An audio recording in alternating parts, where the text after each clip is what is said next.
Eu vou pedir para vocês, então,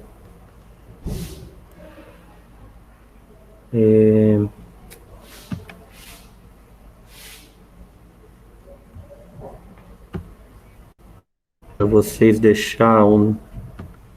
Não está aparecendo a opção de comentário aqui.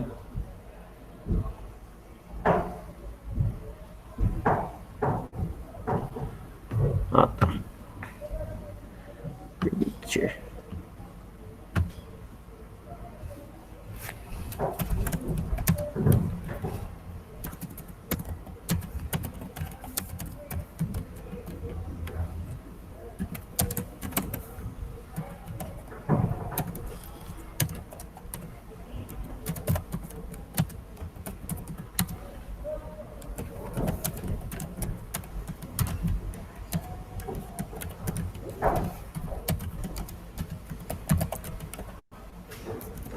Vou pedir para vocês deixar o nome de vocês ali nos comentários, tá? Então, sorteio de um brinde no final da aula, certo? Brincadeiras à parte, é só para registro de chamada mesmo. Então, vou pedir para vocês ali, vamos ver quem é que tá: a Grace, a Kailane, a Laiane, a Maria Clara, a Maria Eduarda, o Paulo, Sara, Tiago, Verônica. Tá faltando alguns, né?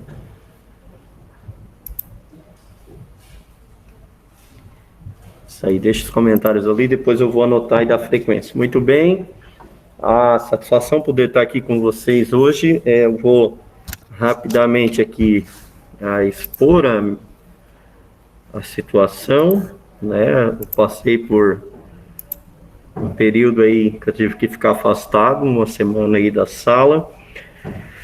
Na semana passada era para mim ter conseguido fazer aula por videochamada, mas eu tive que ir no médico no horário de aula, então hoje a gente vai tá dando início.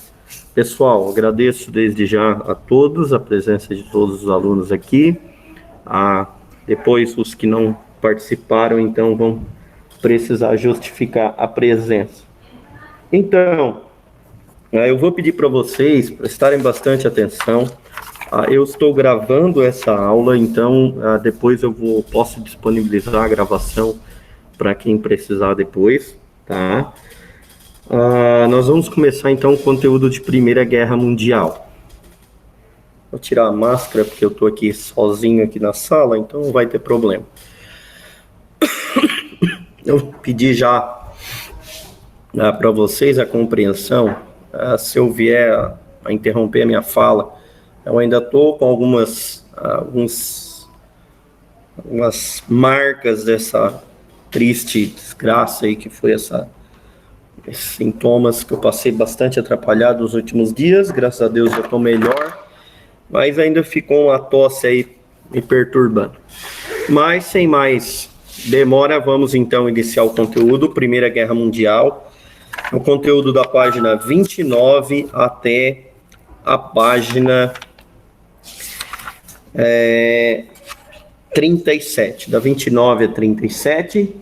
Eu já tinha pedido para vocês fazerem algumas atividades, pedi para fazer um mapa conceitual. Na sexta-feira eu acabei não deixando atividade para vocês, eu não tinha como dar assistência, então a direção me autorizou a deixar vocês sem atividade. Então nós vamos aproveitar o tempo hoje então para falar da Grande Guerra ou da Primeira Guerra Mundial, que foi a primeira guerra de alcance mundial, vamos assim dizer, né? E uma das batalhas mais sangrentas de toda a história humana. A Primeira Guerra Mundial foi a primeira grande guerra do século XX. Ela recebe esse nome porque ela vai envolver os principais continentes, como Ásia, Europa, África e América, né?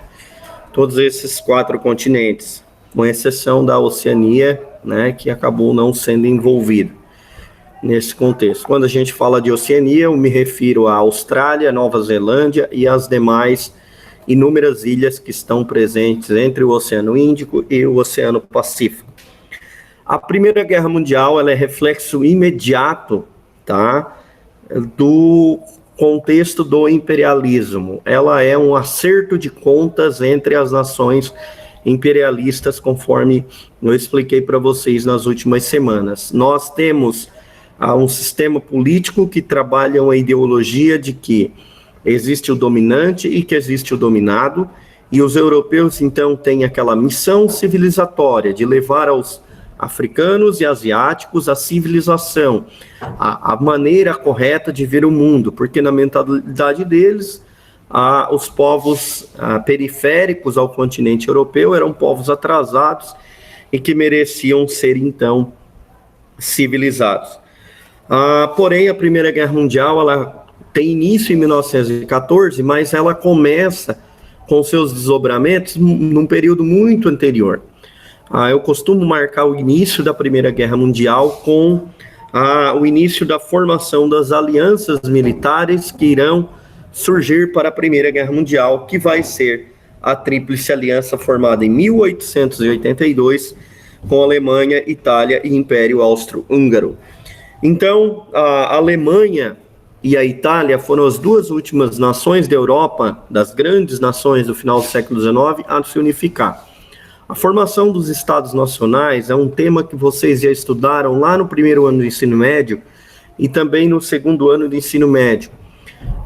Durante o período da Idade Média, nós tivemos a abolição do Estado, né, e a ausência de Estados nacionais, e predominou somente o quê? Predominou somente a questão dos grandes feudos, das grandes propriedades rurais.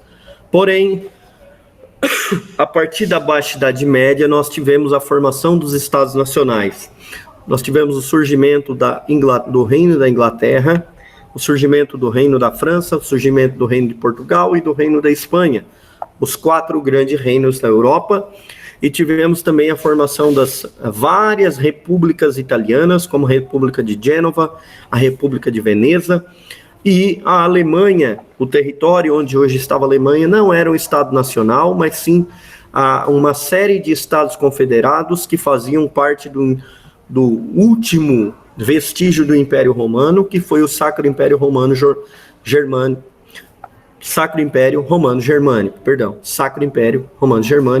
que foi formado na Idade Média, lá na aliança entre o Papa e Carlos Magno. Porém, no final do século XIX, no início do século XIX, vamos retomar aqui, entre 1800 e 1900, nós vamos ter vários desses estados sendo dissolvidos depois do expansionismo francês, né, com Napoleão Bonaparte e o enfraquecimento dessas nações. Restando, então, no final do século XIX, isso na segunda metade, entre 1850 e 1900, nós vamos ter o Reino da Inglaterra, o Reino da França, o Reino de Portugal, o Reino da Espanha, a formação do Reino da Itália e o Reino da Alemanha, que vai ser formado ali, esses dois últimos que eu citei, em 1871. Com isso, nós vamos ter os estados com mais poder, que vão ser a França, a Inglaterra, Rússia, né, que vão ser os estados com maior tradição militar, com mais tempo de formação política, e nós vamos ter os novos estados expansionistas, como a Itália, a Alemanha e o Império Austro-Húngaro. Então, nós temos esses dois grupos de países, né, a Tríplice Entente e a Tríplice Aliança, que vão ser os países que vão se enfrentar na Primeira Grande Guerra, na Primeira Guerra Mundial. Então, pessoal, eu quero que vocês acompanhem comigo ali, na página 30, a política das alianças. Nós vamos ter, então, duas grandes alianças militares. Primeiro, a Tríplice Aliança, que é a aliança dos países que tiveram a formação tardia, que vai ser formado pelo Império Alemão, pelo Império Austro-Húngaro e pela Itália. Tríplice Aliança. Foi formada em 1882 como uma aliança para a guerra, para que, caso tivesse algum conflito, eles ajudariam uns aos outros e enfrentariam juntos as grandes potências que naquele período era França, Inglaterra e Rússia.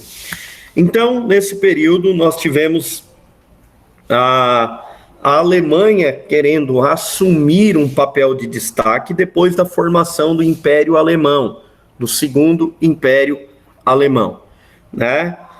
O Segundo Império Alemão estava sob a liderança do Kaiser Wilhelm II, ou Guilherme II, que defendeu a política externa do expansionismo pela força, onde ele defendia que a Alemanha deveria expandir os territórios, e surgiu nesse conceito também a ideia do pan-germanismo.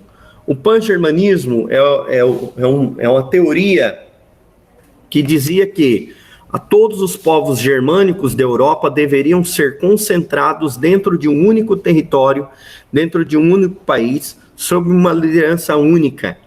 E eles seriam um povo melhor, um povo superior, que deveria, assim, dominar sobre os demais.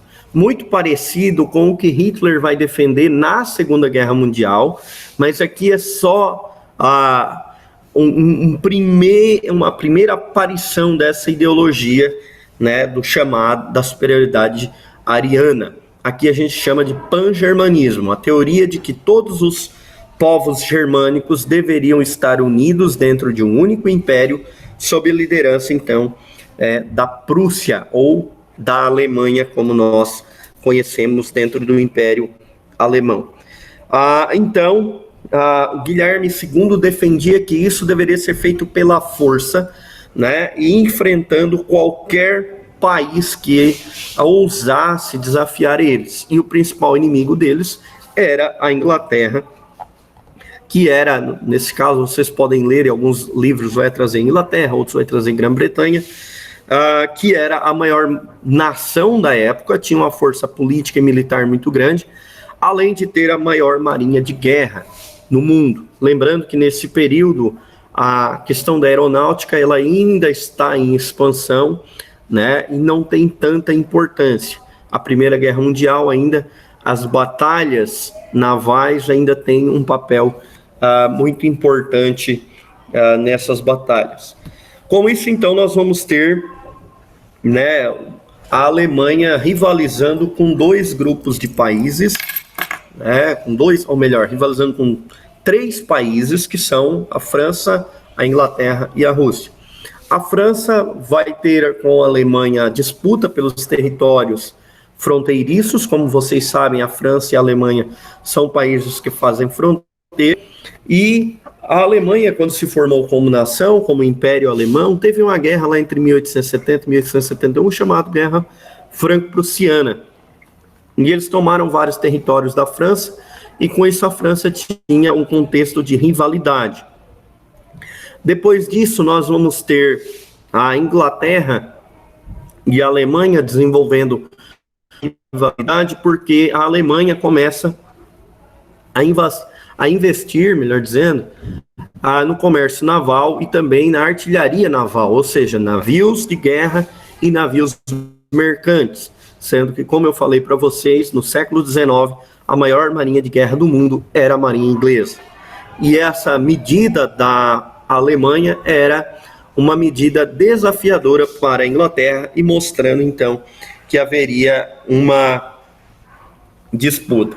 O segundo ponto foi que a Alemanha, ao tomar a Alsácia e Lorena da França, conseguiu para si minas de ferro e de carvão que eram essenciais para a produção industrial. Tendo, então, ferro e carvão em abundância, a Alemanha inaugurou um parque industrial importante e começou a fazer vários produtos para competir com a Inglaterra, que era o país, né, que tinha desenvolvido a Revolução Industrial lá em 1750 e que estava na sua segunda Revolução Industrial, que é o período que vai de 1850 até 1950. Então, a Alemanha queria tomar esse espaço que a Inglaterra tinha, e por isso, então, vai se desenvolver uma rivalidade comercial entre Grã-Bretanha e Alemanha, entre Inglaterra e Alemanha. Em terceiro lugar, nós vamos ter, né, a França, que era a inimiga principal da Alemanha, porque, como eu falei, nós tivemos a Guerra Franco-Prussiana em 1870 e 1871, e a França acabou perdendo essa guerra e vai querer, então, uma segunda partida, uma revanche contra a Alemanha para retomar esses territórios.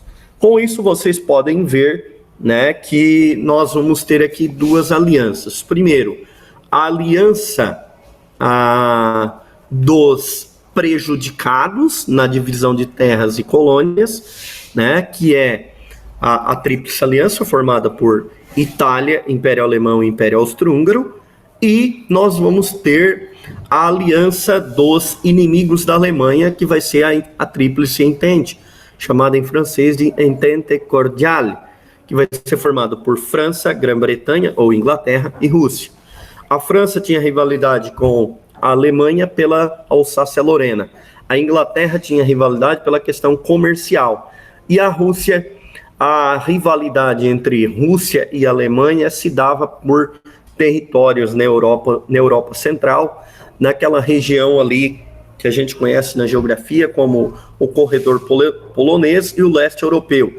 Regiões onde hoje está Estônia, Letônia, Lituânia, Polônia, Bulgária, Romênia, entre outros países, que eram nações que tinham uma forte miscigenação cultural, com população germânica e eslava dentro de um mesmo território. E aqui nós temos o confronto de duas ideologias. O pan-germanismo, de um lado, diz que todos os povos germânicos devem estar dentro de um mesmo território. O pan-eslavismo, de outro, também diz que os povos eslavos devem estar dentro de um mesmo território e expulsar os povos não eslavos. Por causa dessa divergência de ideias, nós vamos ter a Primeira Guerra Mundial. O representante dos germânicos vai ser a Alemanha e o representante dos eslavos vai ser a Rússia. Certo, pessoal? Estão conseguindo entender? Uhum. Tranquilo? Não estou falando rápido demais. Alguém tiver alguma dúvida, é só deixar o questionário ali. Muito bem. Ô, professor, não chegasse ainda na parte que vai ter lá a disputa entre a Sérvia e o Império Austro-Húngaro pelo controle da Bósnia, né? Não, ainda não cheguei. Eu vou falar sobre essa questão em sequência, quando eu vou falar do pan-eslavismo, certo? Mas pode deixar que eu falo já. Agora nós vamos falar da Rússia. E com isso,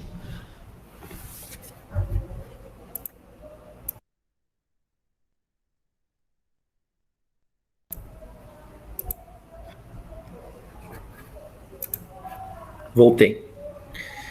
Então, eu não consegui identificar a pessoa que fez a pergunta. Foi o Tiago? Isso mesmo. Bom, Tiago, então, a questão da Sérvia, do Império Austro-Húngaro e da Bósnia. Muito bem. Como que eu vou procurar explicar para vocês aqui? Deixa eu só pegar aqui.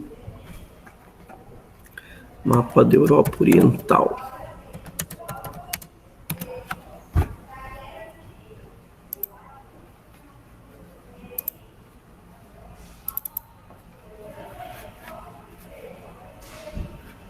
Ô, professor, ali era mais só para saber se eu estava meio perdido ou não, daí não era para explicar mesmo já. Não, só para tranquilo. ver a linha temporal mesmo. Não, eu vou falar dessa parte agora. Olha só, a Europa Oriental, tá, é a região que compreende países hoje como a Estônia, Letônia, Lituânia, Polônia, a Bielorrússia, Ucrânia, Romênia, Hungria, a Eslovênia, Croácia, Sérvia, Montenegro, Bulgária, Albânia e Montenegro e a Bósnia e Herzegovina. Então, todos esses territórios, nós vamos ter ali toda essa região sendo uma região de disputa entre os germânicos, Alemanha, Áustria, e os eslavos, como a Rússia. Então, nós vamos ter, na Europa Central, uma grande população de origem germânica, que é a população que forma países como a Áustria e a Alemanha, propriamente a Áustria. Enquanto que países como Sérvia, Montenegro, Bósnia, Macedônia, vai ter uma população de origem eslava. Então, só que dentro desses territórios, nessa época não existia o conceito de fronteira de estados nacionais, porque ali fazia parte tudo de um único território, que era o chamado Império Austro-Húngaro.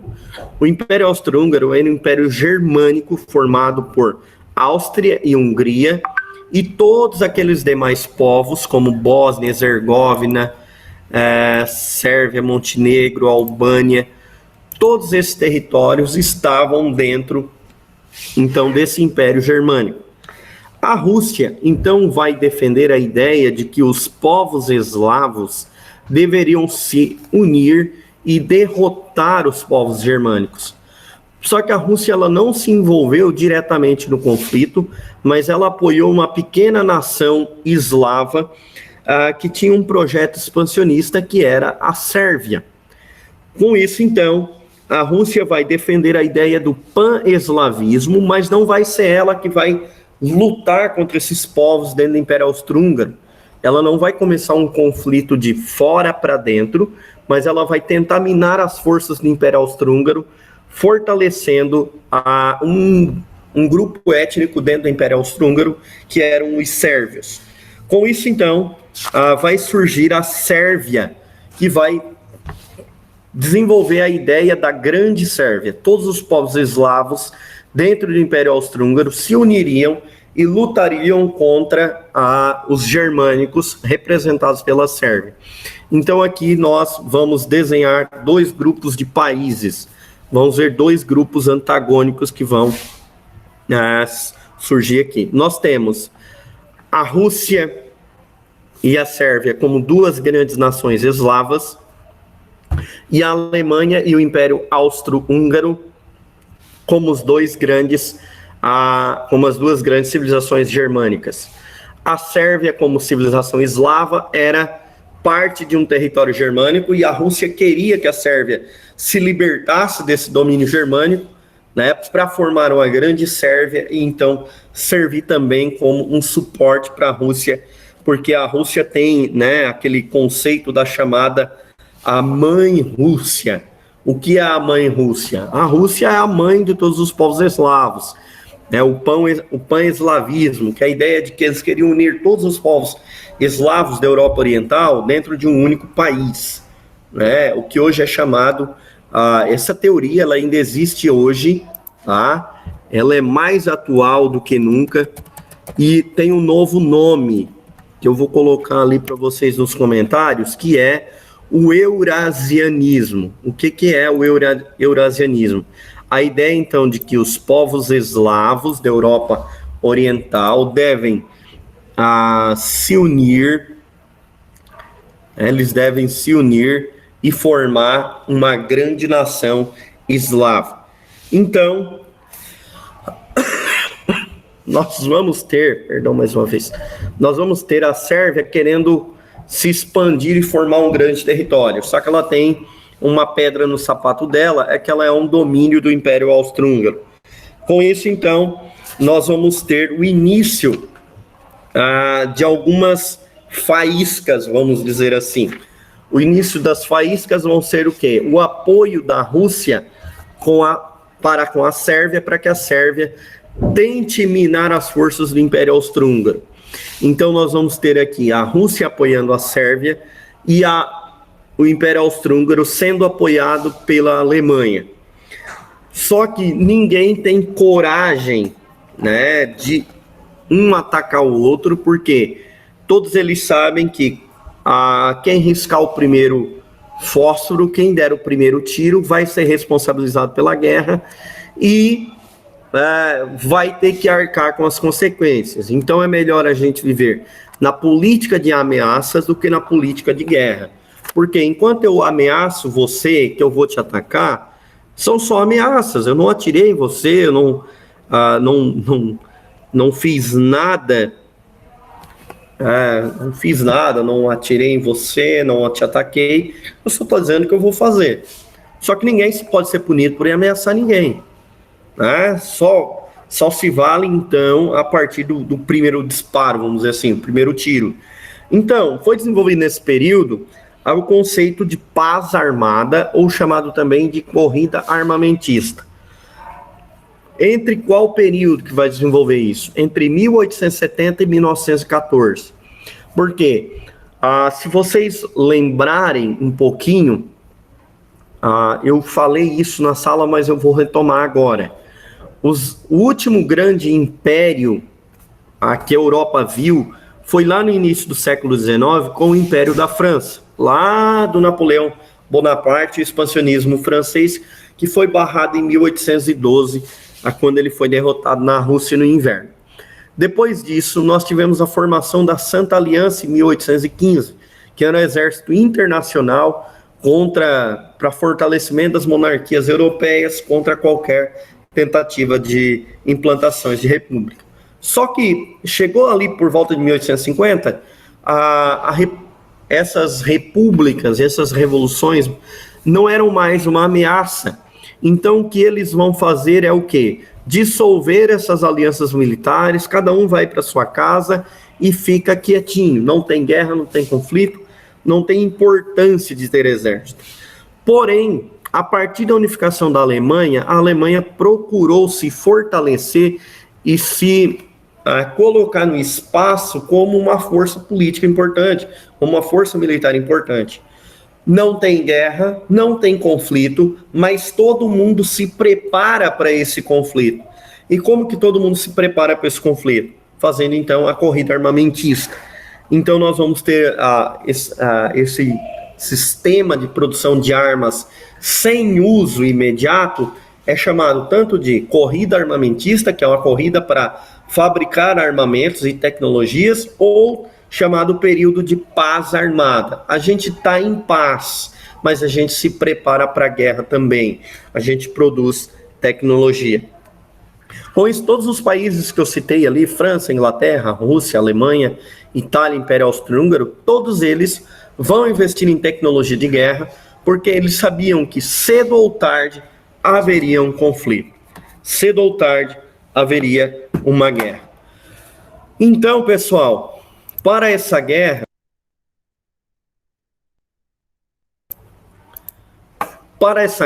eles não precisavam de muita coisa, eles precisavam de apenas um motivo. Eles precisavam apenas, então, de um motivo qualquer, né, de uma justificativa para dizer, vai começar a guerra, vai começar o conflito. E isso veio em 1914. Então, em 1914, nós já tínhamos as alianças militares formadas. Desde 1884, havia a Tríplice Aliança, composta por Império Austro-Húngaro, Império Alemão e o Reino da Itália. E com essa força militar existindo e todos esses países tendo como o principal inimigo França e Inglaterra, em 1907 vai ser criada a Tríplice Entente, composta por França, Inglaterra e Rússia. Então, 7 anos depois da formação da aliança, bastava somente um motivo, né, uma desculpa para que a guerra acontecesse. E essa desculpa, então, foi o assassinato do arquiduque Francisco Ferdinando, que era o herdeiro do Império Austro-Húngaro. Então, em 1914, o rei, ou o imperador do Império Austro-Húngaro, era o Francisco José, estava com 85 anos, o cara estava velhinho, pronto para esticar as canelas e morrer. Com isso, o filho dele, o Francisco Ferdinando, ele tinha a ideia de que ele queria transformar o Império Austro-Húngaro não mais de um império formado somente pela Áustria e pela Hungria, mas ele queria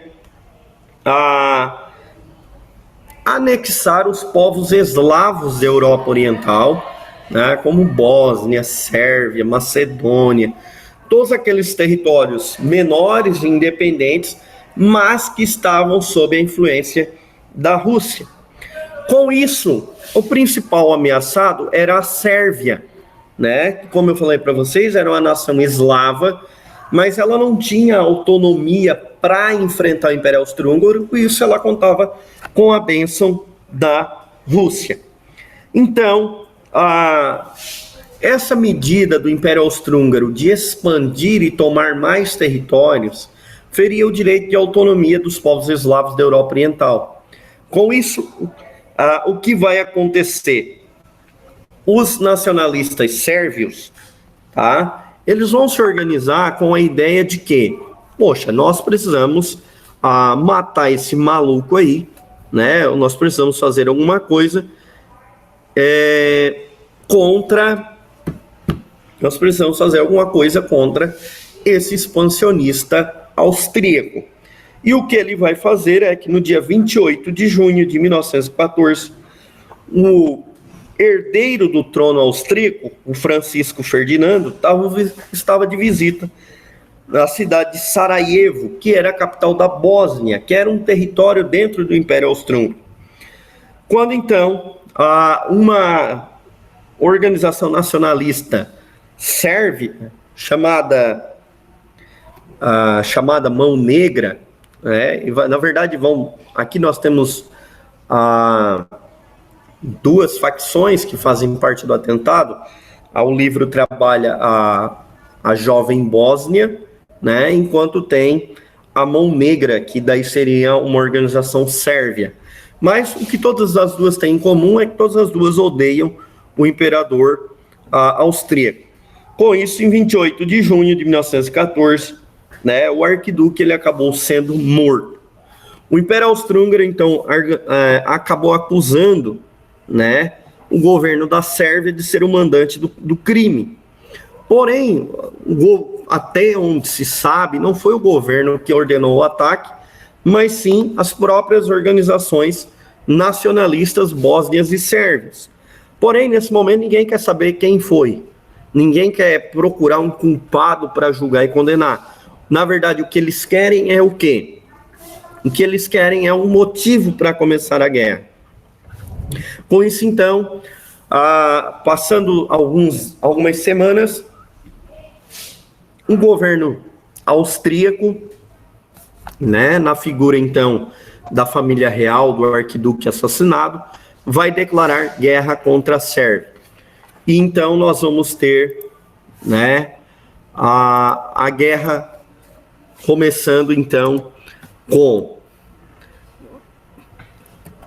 o assassinato do arquiduque. Primeiro, o assassinato do arquiduque. Com a morte do arquiduque, o Império Austro-Húngaro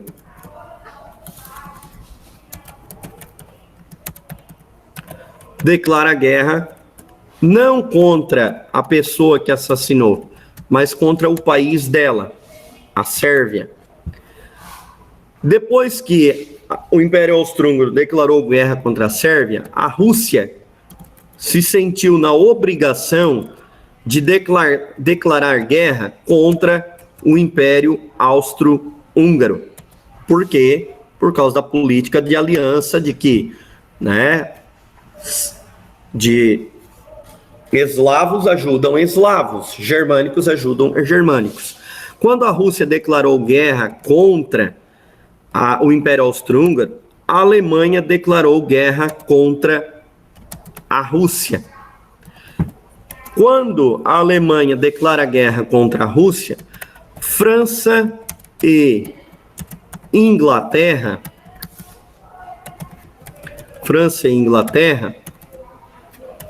vão declarar guerra contra a Alemanha. Com isso, faltava somente um país para entrar na briga. A Itália, então, que fazia parte da Tríplice Aliança, se viu obrigada a declarar guerra contra a França, Inglaterra e Rússia. Mas essa declaração de guerra, ela surtiu pouco efeito, porque logo em seguida a Itália ela vai mudar de lado. Com isso, oficialmente, no ano de 1914, inicia-se a Primeira Guerra Mundial. Então, recapitulando aqui, o motivo para que a guerra acontecesse. O motivo para que a guerra acontecesse. Tá? O motivo é o imperialismo. Tudo isso aconteceu porque eles tinham um desejo de travar uma guerra, disputar territórios. Todo mundo queria guerra, todo mundo sabia que haveria guerra. A única coisa que eles não sabiam era quando iniciaria a guerra. Então, nós vamos ter um motivo para o início da guerra. O motivo para o início da guerra é o assassinato de Francisco Ferdinando.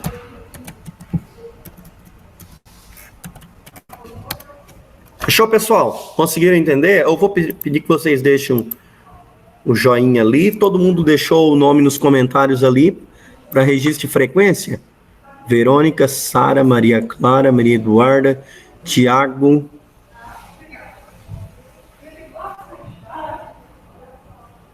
Kailane 6, Paulo 7, Laiane 8, Grace 9.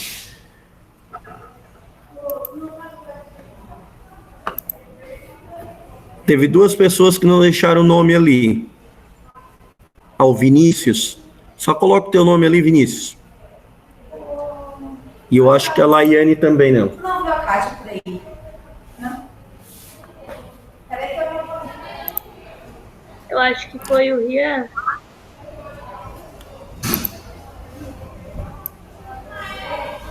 Ô Vinícius, me responde no WhatsApp, lá no grupo, por favor. Tá. Certo, pessoal? Conseguiram entender? Eu vou finalizar a aula agora, né? Porque vocês em seguida vão ter aula com outro professor e eu terei aula com outra turma. A gente continua nosso conteúdo na sexta-feira. Não, sexta, quando é a nossa próxima aula? Podem confirmar comigo aqui. Quinta-feira, terceira aula. Certo? O período matutino. Então, a gente continua. Abraço, boa semana. Qualquer dúvida, estarei à disposição. Abraço. Tchau. Tchau. Obrigada. Professor, a Cauane só pediu para disponibilizar a aula para ela depois. Ok. Tchau, tchau, professor. Tchau. Falou.